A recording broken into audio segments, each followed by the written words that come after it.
Calcium पाइबे और protein प्रचुर परिमाण पाइबे। बादाम के 6 घंटा पानी बुतरामा और तार चोपा के छोड़ामा।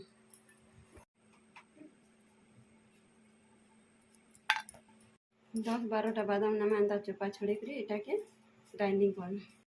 ग्राइंडिंग कर सारा पर सफा कपड़ा रे छानमा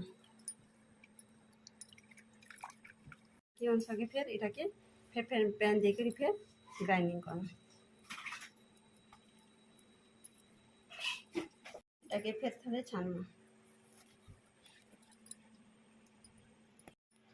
फिर इटा के चिपड़ा पर फिर थोड़ी थी पैन देमा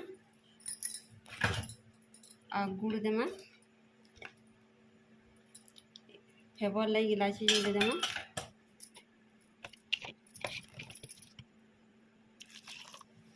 और आगे ग्राइंडिंग करना।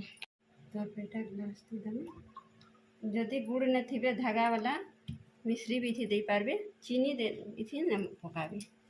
चीनी देले तार विटामिन अंश कमी निबा।